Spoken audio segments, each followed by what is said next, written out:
Hey everyone, I'm Jonah, No, I'm Connor. and welcome back to Rank and File Sports.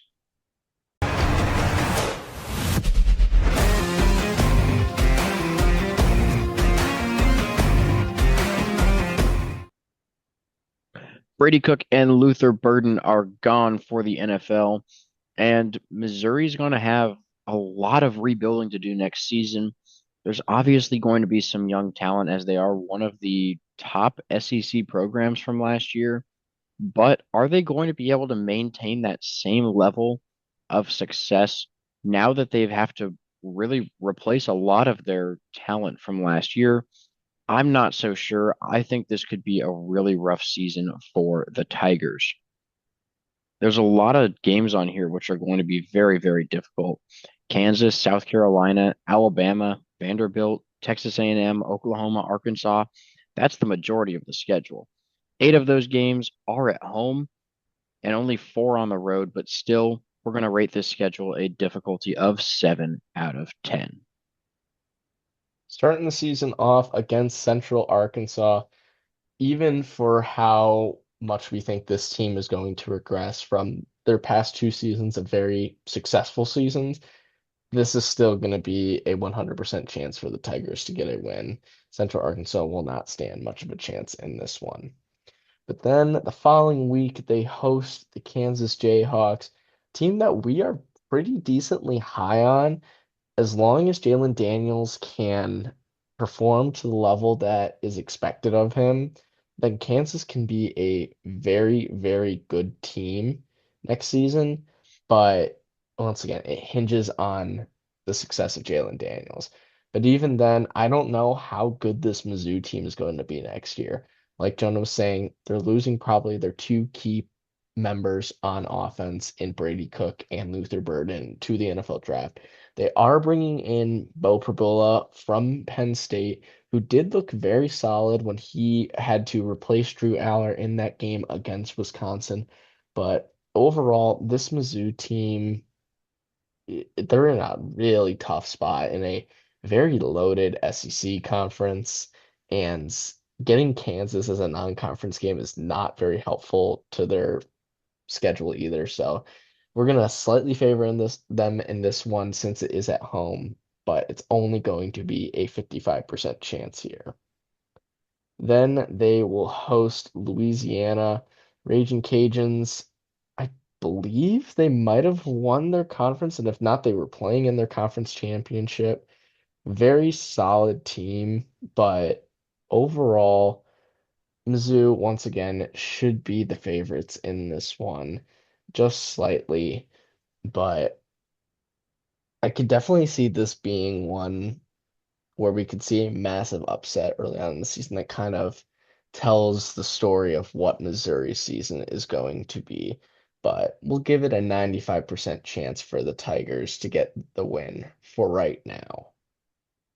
Yeah, Louisiana did play in their conference championship game, losing by 28 to Yeesh. that Marshall team that ended up transferring.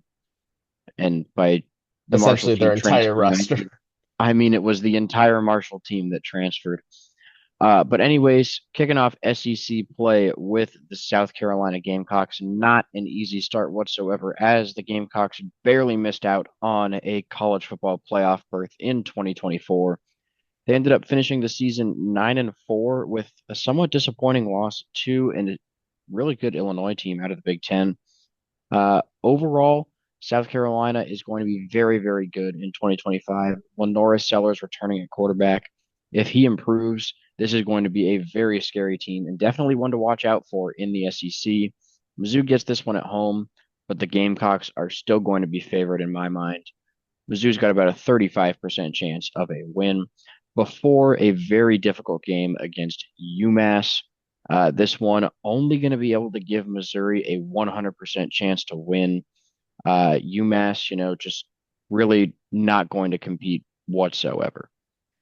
After the bye week, you got Alabama at home. The Crimson Tide also just missing out on a college football playoff berth. The loss near the end of the season at Oklahoma is what cost them. Now, this should have really be a solid team in 2025. I think DeBoer is going to figure a few things out. And overall, Alabama is once again going to be near the top of the SEC. This game's at home for Missouri, but we still like the Crimson Tide here. Only a 25% chance at a win for Mizzou. Back-to-back road games follow that with a road trip to Auburn, who a lot of people are very high on. I'm not so sure about this Auburn team. Some have said they could potentially make a run to, I don't know, the SEC championship or something crazy like that. I don't think that's going to happen. Um, I think Missouri definitely has a chance here on the road. It's about 50-50, honestly. This is going to be an improved Auburn team, and Missouri's probably going to be a little bit worse than last year. So, really tough game to predict here. We're going to put it just a dead even split 50-50 for right now. And then before their final bye week, going on the road to face Vanderbilt, who pulled off a very surprising upset last season against Alabama. And we're also playing other solid teams close, like Texas. But this Vanderbilt team, I think they're going to be really, really good again next season. They have the home field advantage, only a 30% chance for a Tigers win.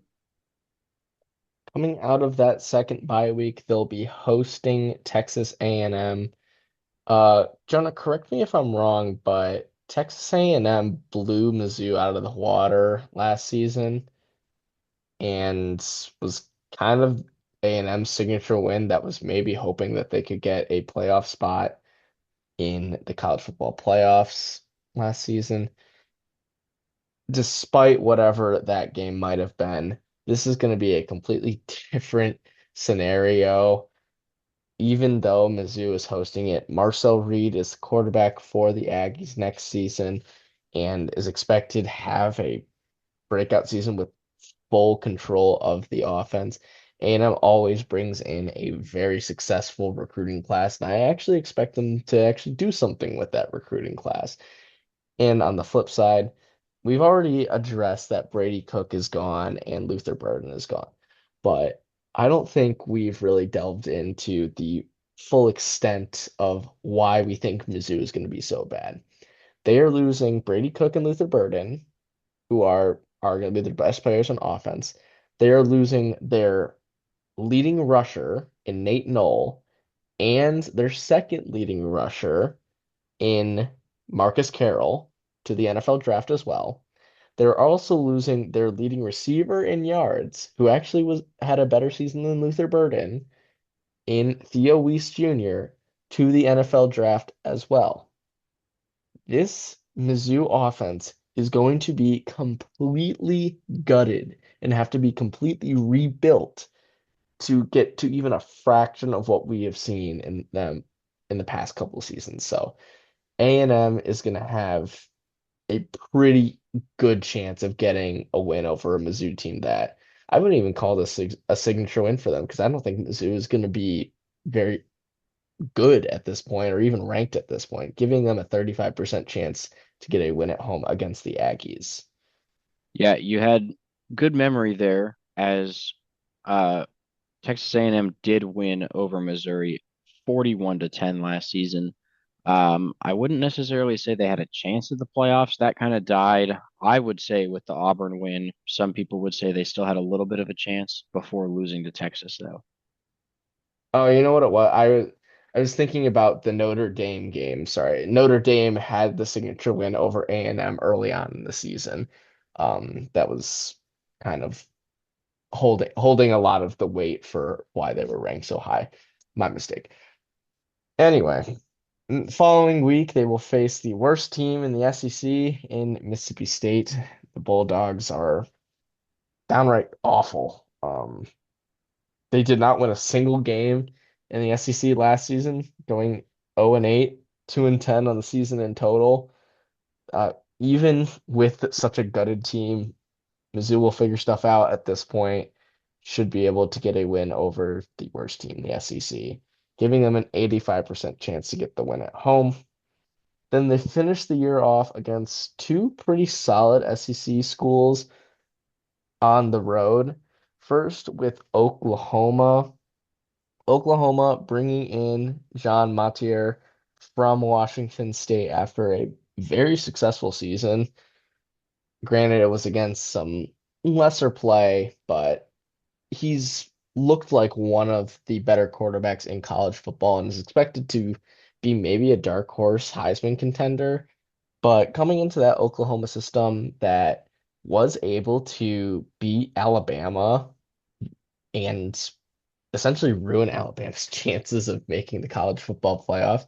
This Oklahoma team really can only go up from here. I think they're going to be a sneaking competitive team in the SEC next season. Not saying they're going to, take down the likes of Georgia, Texas, and Tennessee, who I think are the three best teams in the SEC going into next season. Maybe South Carolina's there, but they're on the younger side, and we need to see the North Sellers play to that level again. But overall, I do think that Oklahoma has a very solid chance to get a win over Mizzou, especially with it being at home for the Sooners. So giving Mizzou only a 30% chance in this game. And then they finished the season off against the Razorbacks of Arkansas. Arkansas is kind of a similar team to Oklahoma. Both did not have very successful seasons in the SEC. Arkansas went 3-5, Oklahoma went 2-6, but both had signature wins over one of the juggernaut teams in the SEC. In Arkansas's case, it was against Tennessee. And they're really only looking to get better, much like Oklahoma. I don't think they're going to have as much improvement. I don't think they're bringing in as many people, and I think they're losing a little bit more as well. So I think this Arkansas team is still going to be pretty solid and probably a good matchup for Mizzou, considering Mizzou is probably the bigger brand for football. But overall, I do think with it being at home for the Razorbacks, they're going to be slightly favored in this one, giving the Tigers a 45% chance to finish the year off with a win. Yeah, I mean, looking at these percentages for the games, this is really looking like it's going to be a rough season for Missouri compared to what we saw last year, where they hit double-digit wins. Personally, I'm seeing around 500 as the most realistic scenario for Missouri.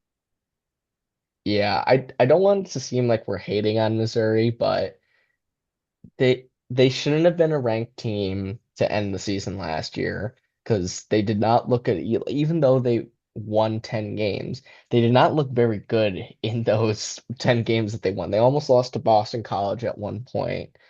Just overall, Mizzou was a completely different team than the team they were 2 years ago, that team that beat Ohio State in the Cotton Bowl with Cody Schrader at running back. This is a completely different team. It's going to be completely revamped. I think they are several years out from being a very competitive team again. Maybe I'm selling them a little bit short, and maybe they'll actually maybe be around a 7 or 8 win team. But with this schedule and with how much they have to replace, I cannot see this team going very far over 500. I mean, I couldn't agree with you more. Last season, unless you count Boston College as a ranked win, which personally I'm not going to because of how bad they ended up finishing despite starting off 2-0. They got credit for a win over Florida State. We all know how Florida State turned out. The only ranked teams that Missouri faced, they lost to, and it was by an average of about 20 points. So I was saying all year that I didn't think Missouri deserved to be ranked. So I don't think that's a crazy thing to say whatsoever. I think they benefited from probably the easiest schedule in the SEC last season. It's going to be a lot tougher this year, and I really don't think that they're going to be able to handle it as well, just because most of the teams on their schedule improved talent-wise, and Missouri's going the wrong way there.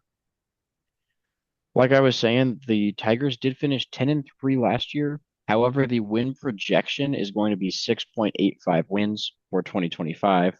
Our way too early prediction is 6-6. The over-unders at 7.5, just slightly favoring the under there. So, I mean, basically around our projection, we think they're just going to end up being a little bit worse than that. Though I could see 7-5 out of this Missouri team. So thank you guys for watching. Please make sure to like and subscribe, and we'll see you in our next video.